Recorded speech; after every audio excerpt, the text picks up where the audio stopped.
ఓం నమ శివాయ. సనాతన ధర్మాన్ని ఆచరిస్తూ ఉన్న హిందూ బంధువులందరికీ కూడా ఆ పరమేశ్వరుని అనుగ్రహం కలగాలని కోరుకుంటూ కార్తీక పురాణం చెప్పుకుంటూ ఉన్నాము. అందులో ఈరోజు 14వ రోజు 14వ కథని.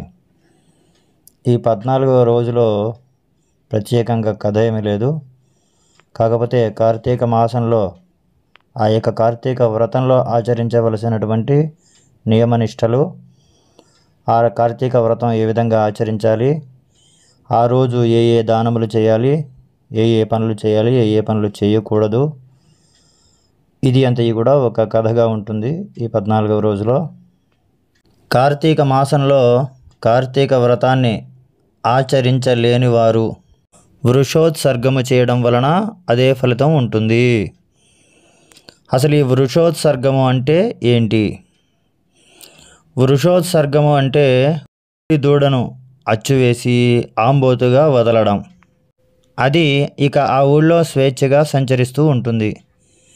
ఎవరు కూడా దానిని అడ్డుకోవడం, బంధించడం వంటివి చేయకూడదు.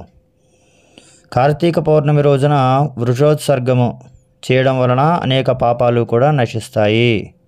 అంతేకాదు, గయాక్షేత్రంలో పితృదేవతలకి 1,000,000 సార్లు శ్రాద్ధాన్ని నిర్వహించిన ఫలితం కూడా కలుగుతుంది. అందువలన కార్తీక పౌర్ణమి రోజున అలా చేయడం మంచిదని జనక మహారాజుతో వశిష్ఠ మహర్షి చెబుతూ ఉంటాడు. ఇక కార్తీక పౌర్ణమి రోజున వివిధ రకాల ఫలాలను దానం చేయాలి. ఉసిరికాయను దానం చేసిన అనంతమైన పుణ్య ఫలితాలు చేకూరుతాయి.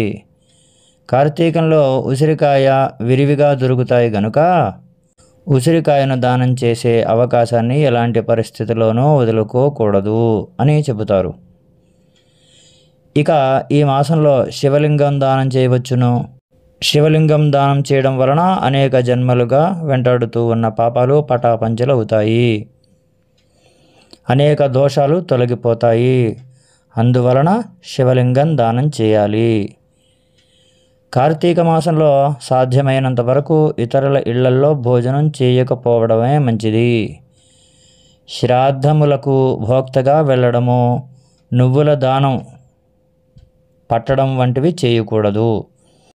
అలాగే వెళ్ళరాని చోట్లకు వెళ్ళడం, తినరానివి తినడం వంటివి కూడా చేయకూడదు.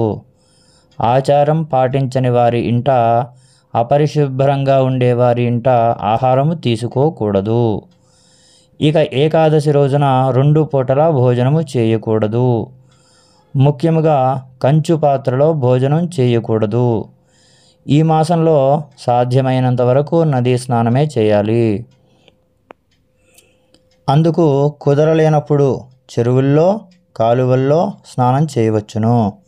అది వీలు కాకపోతే బావి నీటిలో గంగా తీర్థంగా భావించి స్నానం చేయవలసి ఉంటుంది. ఆరోగ్యవంతులు చన్నీటి స్నానం చేయవలసి ఉంటుంది.